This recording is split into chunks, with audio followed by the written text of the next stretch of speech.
Assalamualaikum, selamat bersama saya Taufik Isa dalam buletin bernama Waktu Ini. Teruskan bersama kami kerana kami membawakan kepada anda tetamu istimewa bagi menceritakan mengenai pembangunan belia dan sukan.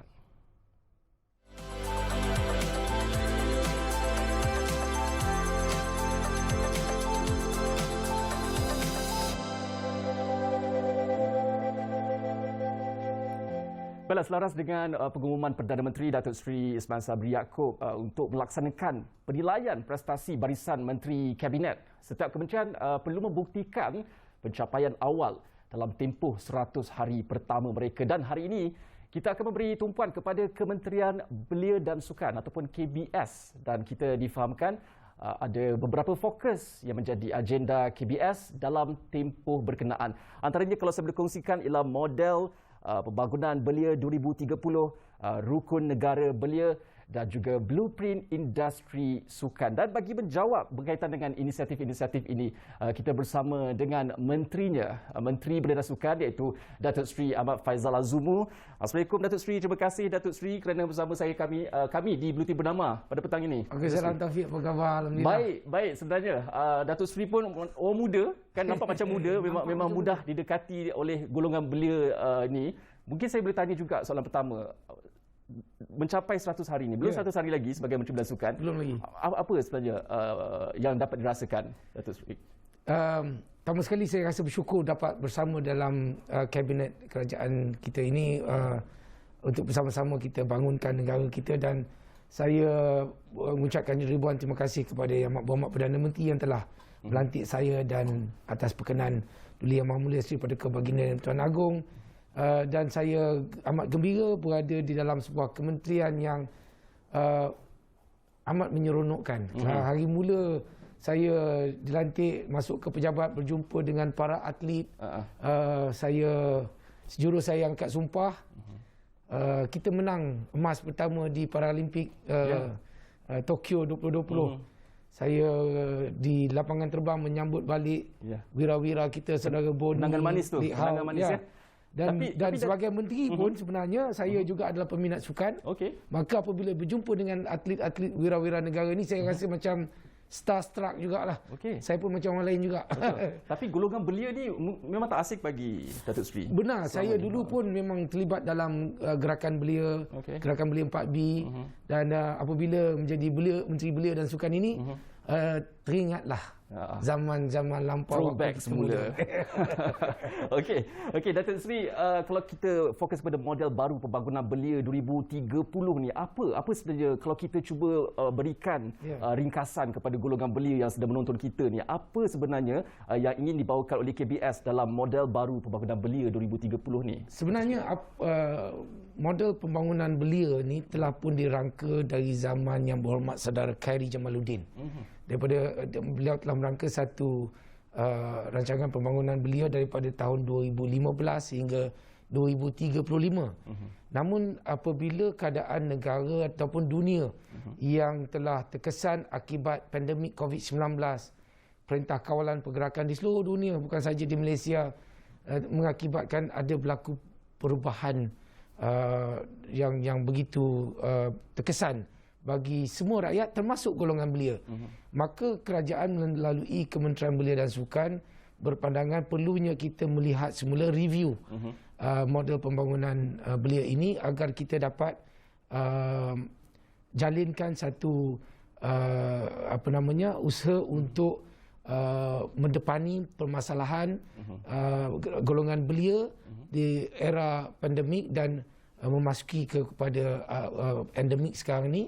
Bagaimana kita boleh memperkasakan mereka dan juga menyelesaikan permasalahan-permasalahan yang mereka alami sewaktu pandemik. Nampaknya ingin menyelesaikan masalah yang dihadapi yang dibelenggu oleh belia, tapi adakah dalam membina model baru pembangunan belia MBPB ni ada mengambil kira juga pandangan, pendapat golongan belia itu sendiri? Tentu sekali ini perkara yang terlibat dalam KPI saya selama 100 hari yang telah saya bentangkan kepada Yang Berhormat Perdana Menteri, supaya kita mengadakan beberapa siri libat urus dengan golongan belia, golongan mereka yang terkesan, untuk mendapatkan maklum balas dan juga pandangan-pandangan supaya kita dapat menyediakan satu kerangka model pembangunan belia yang benar-benar dapat membantu mereka yang agak teruk terkesan akibat pandemik ini. Jadi itu telah kita lakukan. Alhamdulillah. Betul.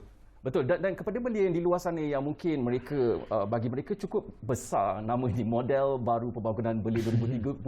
Apa sebenarnya kesan langsung yang mereka perolehi, manfaat yang mereka perolehi melalui EMBPB ni? Banyak perkara sebenarnya yang antaranya termasuklah juga tentang perubahan besar yang akan berlaku di dalam negara kita pada tahun hadapan, iaitu undi 18. Itu salah satu yang kalau boleh saya ambil contoh, di mana pada tahun hadapan jika diadakan pilihan raya, anak-anak muda yang berumur 18 tahun ke atas telah mendapat hak kelayakan untuk menjadi pengundi secara automatik. Jadi perkara ini bila kita berjumpa dengan anak-anak muda, kita mendapati bahawa perlunya kita mengadakan program-program literasi demokrasi yang akan kita bangunkan seperti yang Saudara Taufik sebutkan tadi tentang program Rukun Negara Belia yang sedang dan akan terus kami laksanakan pada tahun hadapan dan seterusnya bagi memastikan mereka memahami tentang hak dan tanggungjawab mereka sebagai seorang rakyat, sebagai seorang pemilih demi kebaikan negara. Selain daripada itu juga program-program apakah yang perlu kami lakukan untuk menyelesaikan permasalahan mereka, termasuk kami mendapati perlunya kami menjalinkan hubungan rentas kementerian dengan beberapa kementerian lain, pembangunan usahawan, sumber manusia bagi memastikan anak-anak muda kita mendapat peluang-peluang pekerjaan. Apakah mereka perlu diberikan latihan-latihan upskilling, reskilling dan sebagainya, termasuk juga program-program bersama dengan Kementerian Pelajaran dan Kementerian Pengajian Tinggi. Baik. Satu terma yang mungkin saya tertanya-tanya juga, Datuk Seri, kan, perkataan belia itu, saya berumur 35 tahun, adakah saya ini dikira sebagai belia? Sebab kalau ikut akta berbeza-beza pula. Sebenarnya apa sebenarnya had umur, terutama sekali bagi pertubuhan ini? Begitulah. Kalau waktu saya di zaman belia saya, sehingga umur 40 tahun. 40 tahun. Tapi sekarang ni kalau di United Nations, Taufik, istilah belia itu adalah daripada 15 hanya kepada 25 tahun je. Okey, sangat pendek sebenarnya. Pendek sangat, 15 ke 25 tahun. Tetapi di Malaysia ini melalui satu akta yang telah pun ke Parlimen luluskan, ialah itu hingga umur 30 tahun. Okey. Tetapi akta itu tidak lagi dimulakan. Dan baru-baru ini di Parlimen saya telah pun mengumumkan akan menguatkuasakannya pada 1 bulan Januari 2022 supaya selepas itu jika ada pemilihan di dalam pertubuhan-pertubuhan belia, maka penjawat jawatan itu hendaklah berumur 30 tahun ke bawah. Namun sekarang ni Taufik mungkin ada dengar yang ada pertubuhan-pertubuhan belia yang tidak begitu bersetuju dengan apa yang telah saya umumkan. Kenapa tidak bersetuju tu? Mungkin Datuk Seri ada pandangan. Banyak alasan. Banyak alasan. Sebenarnya saya sebelum sampai ke studio tadi telah pun berjumpa dengan wakil-wakil belia, termasuk daripada Presiden Majlis Belia Malaysia sendiri, dan saya telah mendapat maklum balas dan saya mendapati alasan bantahan mereka ini juga ada apa namanya, perlu yang saya beri perhatian konkret juga. Beri perhatian yang serius kerana pengumuman dibuat hanya sekarang. Mereka cuma ada sebulan untuk mensiapkan diri. Jadi ada banyak pertubuhan yang telah mengadakan mesyuarat-mesyuarat awal untuk pencalonan jawatan dan sebagainya untuk diadakan pemilihan pada tahun hadapan, dan jika ini dikuatkuasakan maka mereka tak dapat terpaksa mengadakan mesyuarat sekali lagi. Jadi saya fikir tentunya saya akan cari jalan bagaimana nak cari masalah ini dengan mendapat lebih banyak maklum balas sebelum saya wartakan penguatkuasaan ini. InsyaAllah jangan bimbang para belia semua. Saya akan cari jalan untuk memastikan kita ada situasi menang-menang bagi semua pihak, insyaAllah. Mungkin tahun depan seperti yang Datuk Seri katakan tadi. Masa yang sesuai untuk ada proses peralihan ini berjalan dengan ayat daripada Presiden belia tadi, ada soft landing bagi para pemimpin yang sedang memegang jawatan. Baik, sedikit mungkin harapan Datuk Seri berkaitan dengan model baru pembangunan belia MBPB ni. Harapan Datuk Seri. InsyaAllah kalau saya berharapan bukan saja kita dapat menyiapkan satu model untuk kepentingan para belia kita, tetapi yang paling penting adalah untuk kita memastikan setiap apa yang kita lakukan itu dapat kita teruskan dengan aktiviti program yang benar-benar memberi kebaikan kepada golongan mulia. Jangan semata-mata kita adakan satu model untuk sekadar shock sendiri, sekadar sebagai naratif, tetapi tidak dapat kita praktikkan dan dapat beri kebaikan kepada mana-mana pihak. Jadi saya lebih mementingkan kepada apakah tindakan yang dapat kita lakukan supaya mereka mendapat kebaikan. Baik, Datuk Seri, sebenarnya penting juga sebagai belia untuk mereka disuntik dengan semangat kenegaraan dan juga jati diri. Jadi yang ialah jati diri yang berpandukan kepada Perlembagaan Persekutuan dan juga rukun negara ini. Jadi sejauh mana KBS memberi penekanan kepada perkara-perkara ini, khasnya dalam mencapai konsep keluarga Malaysia yang diperkenalkan oleh kerajaan? Ya, dalam Kementerian Belia dan Sukan ini kita juga mempunyai satu agensi yang kita panggil iLead. Ianya satu badan untuk memberi latihan kepada anak muda, dan salah satu program yang kita laksanakan ialah program Rukun Negara @Belia. Rukun Negara @Belia ini adalah program untuk memberi pendedahan kepada anak-anak muda, terutama sekali yang saya sebutkan tadi tentang undi 18, tentang hak dan tanggungjawab. Kerana orang kita ni dia faham tidak ada hak untuk memilih. Dia boleh menjadi seorang pemilih, boleh terlibat dalam usaha untuk membina negara, menubuhkan kerajaan. Tetapi hak ini perlu difahami, ianya datang dengan tanggungjawab. Jadi hak ni bukan persoalan yang boleh dimain-mainkan, bukannya boleh digurau-guraukan.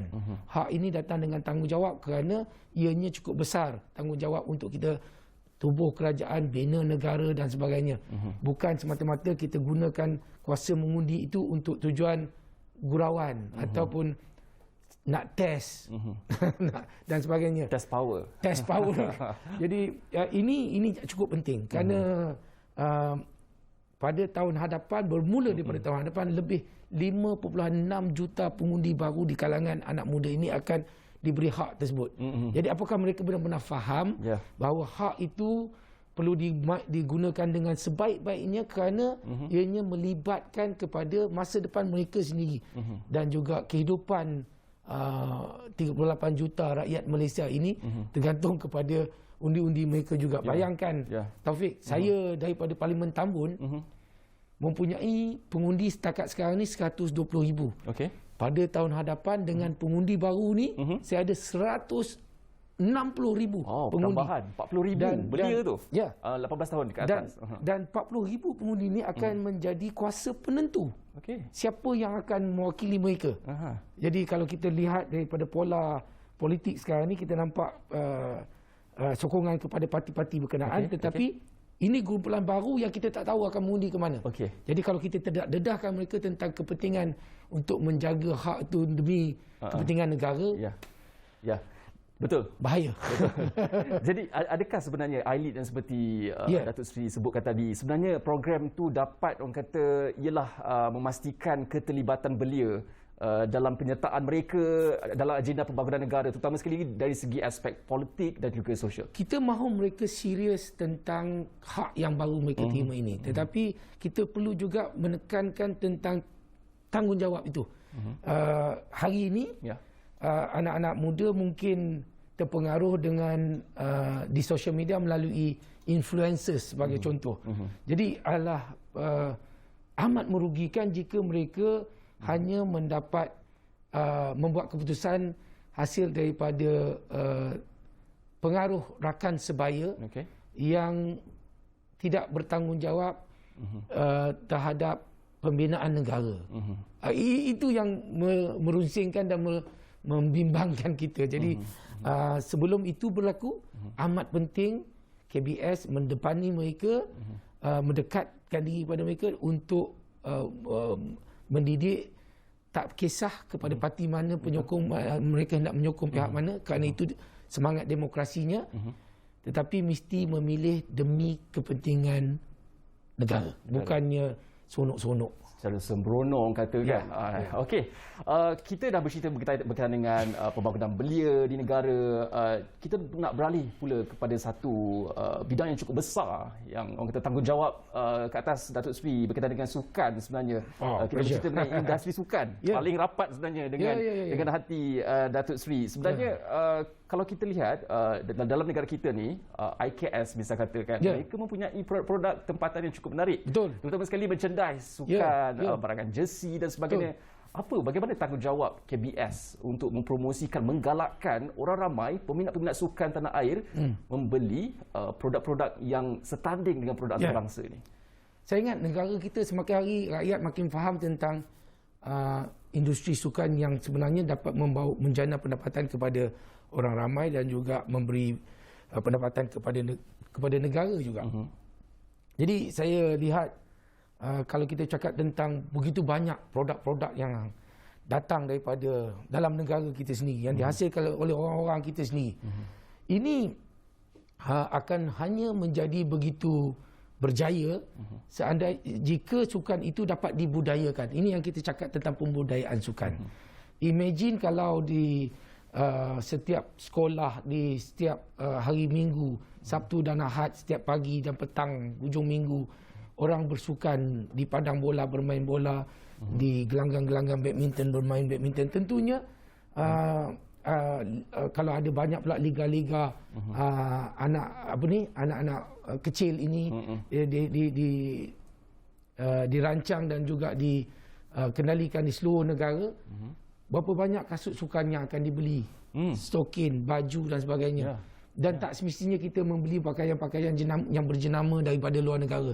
Kerana kualiti-kualiti yang ada oleh yang telah produk-produk kita sendiri ini cukup setanding orang kata. Setanding dengan the global brand. Jadi inilah usaha yang kita nak lakukan supaya ianya menghidupkan industri sukan. Termasuk juga contohnya kalau kita sekarang ni sibuk Piala Malaysia. Malam ni ada semifinal. Jadi apabila kita dah mula membenarkan orang ramai pergi ke stadium, bila nak pergi stadium dah mula nak pakai jersey pasukan yang mereka sokong, perlu dibeli. Kemudian termasuk juga apabila dah terlalu ramai di stadium, akan ada vendor-vendor yang akan menjual makanan, minuman. Ini adalah hasil daripada itu yang kita sebut sebagai industri sukan yang perlu kita garap dan besarkan lagi. Impak ekonomi sukan itu kepada masyarakat di sekitarnya juga kan. Baik, Datuk Seri, sebenarnya saya nak bertanyakan berkaitan dengan sukan yang mungkin ramai di luar sana masih lagi faham tak faham bagaimana ini menjana pendapatan ataupun menjana minat orang muda di luar sana berkaitan dengan e-sport. Apa perkembangan e-sport ni dan apa hala tuju yang akan dibawakan oleh KBS nanti? Menarik sungguh. Saya pun sebenarnya sebelum ni tak berapa faham sangat. Tetapi apabila saya melibatkan diri dalam Kementerian Belia dan Sukan ini dan berjumpa dengan begitu ramai pemain-pemain industri e-sport ni, baru saya lihat sebenarnya ia adalah satu industri yang cukup besar. Contohnya baru-baru ini saya hadir di Grand Final MPL pertandingan e-sport ni. Acara pertandingan akhir itu cukup gilang gemilang, dah macam satu konsert peringkat antarabangsa. Dan hadiah-hadiah yang mereka menangi sampai tahap jutaan ringgit. Dan penjanaan ekonomi kepada para pemain yang terlibat dalam industri e-sport itu cukup besar, dan saya lihat this is a way forward dan juga masa depan bagi banyak golongan anak muda yang begitu berminat dengan sukan e-sukan ini. Jadi tentunya kita memberi ruang, dan saya lihat kerajaan termasuk melalui pembentangan bajet baru-baru ini telah memberikan peruntukan yang signifikan kepada pembangunan e-sukan sebanyak 15 juta, Taufik. 15 juta, dan apa yang akan KBS lakukan untuk menubuhkan lebih banyak lagi fasiliti-fasiliti yang boleh dijadikan pusat latihan dan permainan e-sports ini. Kerana kita pun tak mahu anak-anak kita ni di merata-rata tempat bermain dalam diam, Kita ingatkan dia bersembang dengan kawan, rupanya dia main game. Betul. Jadi dan mereka menjadi cukup berjaya dan boleh menjana pendapatan. So saya amat menggalakkan kepada ibu bapa juga, memang penting untuk menjaga mereka supaya tidak terlalu terpengaruh, tetapi ianya bukan satu perkara yang terlalu membimbangkan, kerana ianya boleh mendatangkan satu kebaikan kepada anak-anak kita ni. Tadi Datuk Seri berkatakan penganjuran e-sport tadi di mana? Di dalam negara ataupun di luar negara? Di dalam negara dan juga di luar negara. Saya baru menghantar 2 pasukan yang mewakili Malaysia, iaitu tim SMG dan juga tim Todak ke kejohanan Mobile Legend Bang Bang di Singapura. Kita doakan mereka berjaya kerana hadiah kemenangannya adalah 300,000 US dollar. Dan kita ada dengar baru-baru ni anak muda daripada Malaysia bermain e-sport di luar negara. Tempat kedua, hadiah kemenangan 21 juta ringgit. Wow. Rasa macam nak pergi main e-sport lah sekarang ni. Okey, sebenarnya penganjuran e-sport ni juga yalah, dan juga acara-acara lain, sukan-sukan yang mega, acara antarabangsa ni sebenarnya memberikan impak ekonomi juga kepada pelancongan sukan. Ianya memberikan kita manfaat kepada kita. Jadi sejauh mana KBS menekankan penganjuran acara-acara sukan mega yang melibatkan ialah beban kewangan kerajaan ini?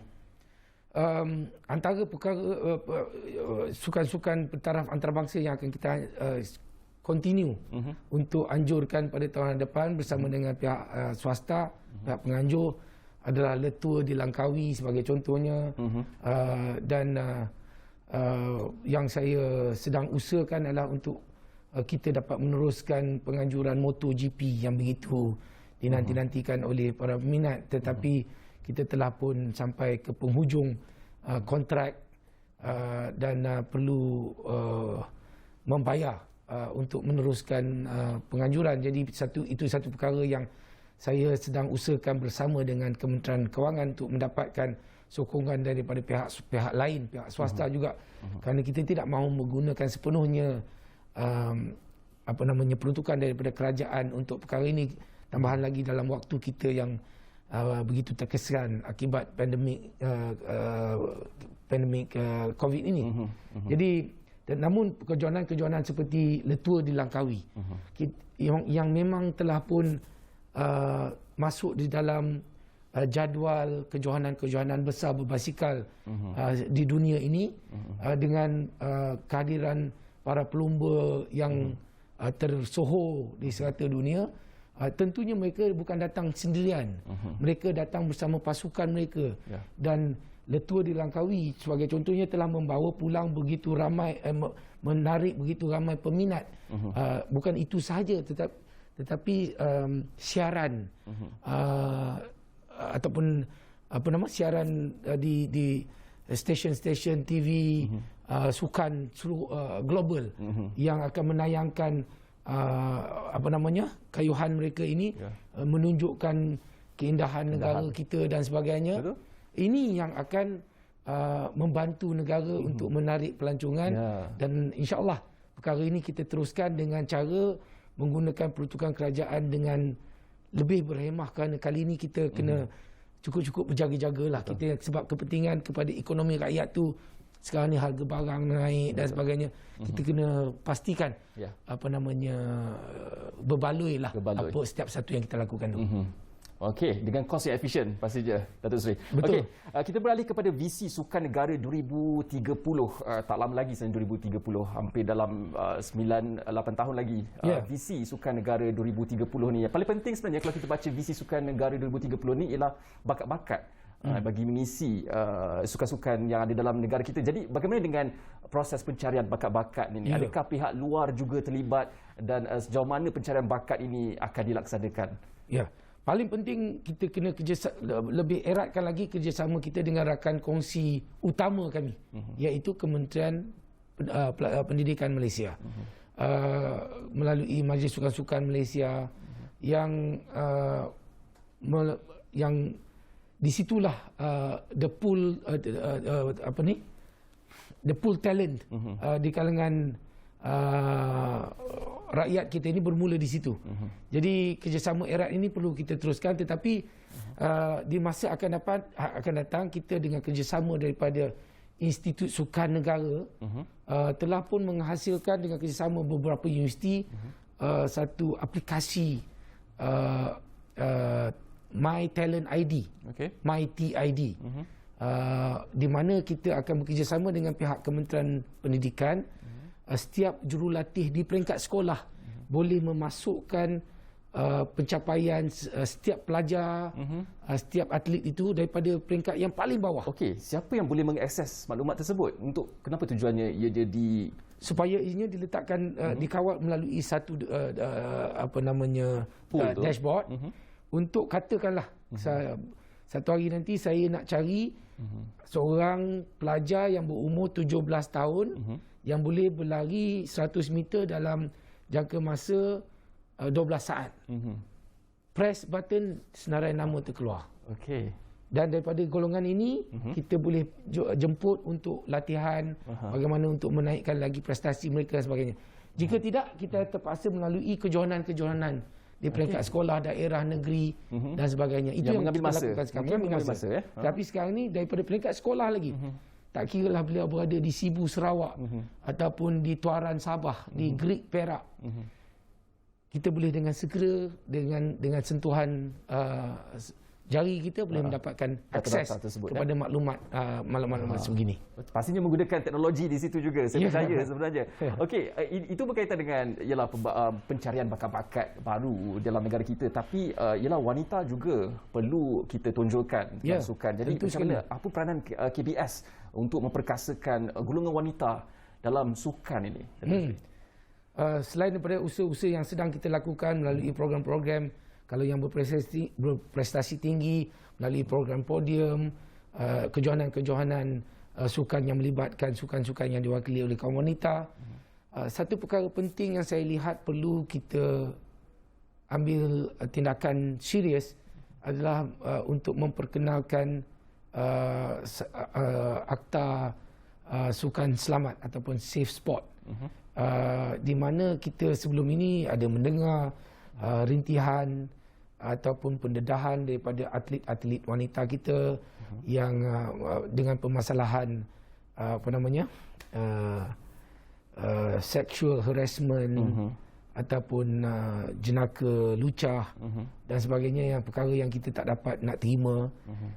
Jadi perkara ini saya nak bagi perhatian serius dan untuk menggalakkan atlet-atlet wanita kita terus ke depan, terus maju, dan bagi mereka yang berprestasi tinggi dapat terus maju jaya tanpa ada gangguan-gangguan perkara seperti ini. Ini yang insya-Allah lah saya sentiasa bekerjasama rapat dengan pihak Majlis Sukan Negara dan juga pegawai-pegawai tinggi di Kementerian Belia dan Sukan ini untuk kita pastikan ianya dapat dilaksanakan dengan segera. Baik, kita dah sentuh berkaitan pembangunan bakat dan juga berkaitan dengan atlet-atlet wanita ataupun ahli-ahli sukan wanita, di mana KBS berperanan untuk memperkasakan atlet-atlet wanita. Jadi kalau kita lihat pula kepada pasaran sukan di seluruh dunia ni, Datuk Seri, kan, nilai industri sukan global ni dianggarkan mencecah $599.9 bilion Amerika menjelang 2025. Hebat. Dan bagaimana kita nak dapatkan, orang kata, piece of it, macam daripada pie tersebut? Itulah, benda ni cukup besar tapi kita sebenarnya tak berapa nampak. Imagine hari ni kalaupun ada pengusaha-pengusaha fasiliti sukan, gimnasium, padang bola yang boleh disewa. Kalau di Kuala Lumpur ni dah jadi pihak swasta, dah boleh sewakan dan sebagainya. Ianya merupakan satu industri yang cukup besar yang boleh mendatangkan, memberi pendapatan kepada mereka yang juga tidak terlibat dalam sukan tetapi dalam perniagaan.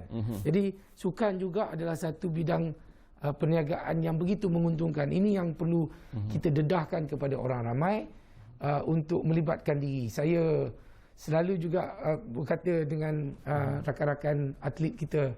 Contohnya dengan Datuk Azizul Hasni Jijo, pemenang pingat perak kita.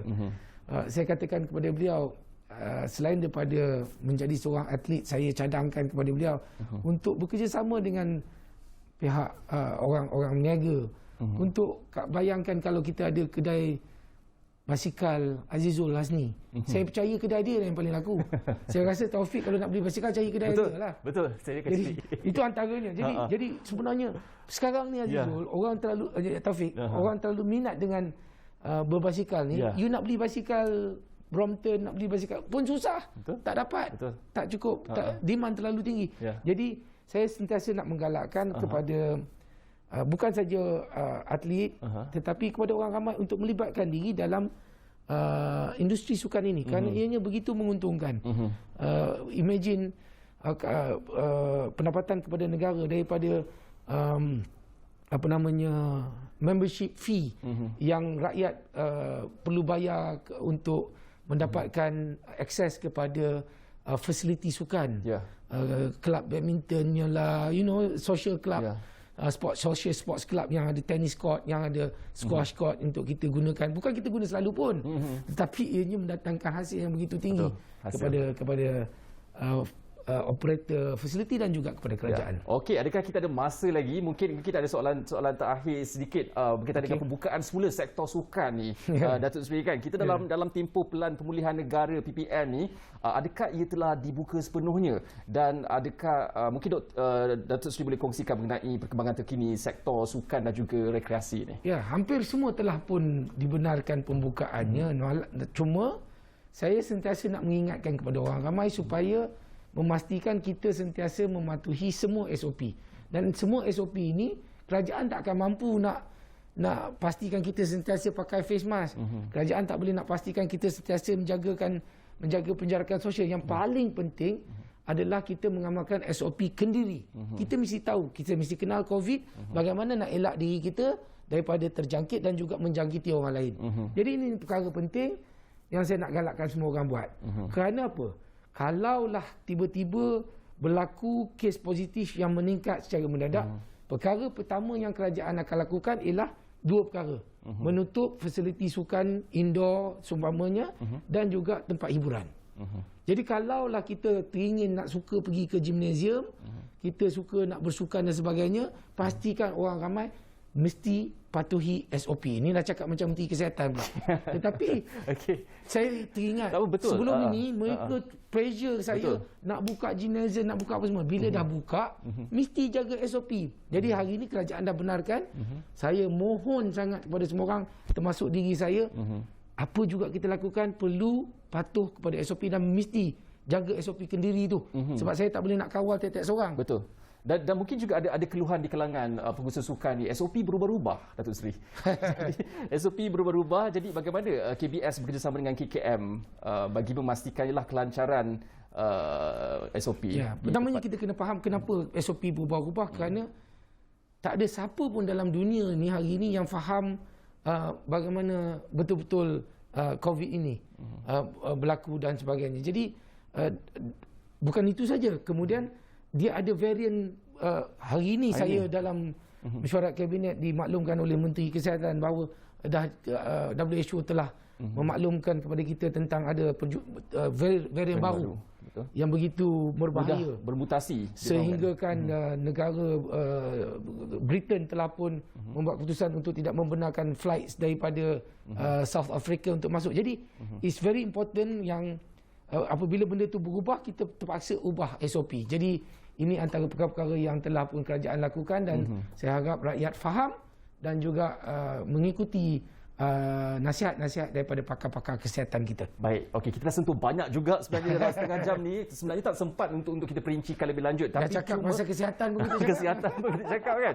Okey, mungkin last sekali Datuk Seri, kita nak sentuh juga mengenai belia-belia yang ada tengah belajar ni. Orang kata graduan-graduan institusi latihan kemahiran belia dan sukan ILKBS.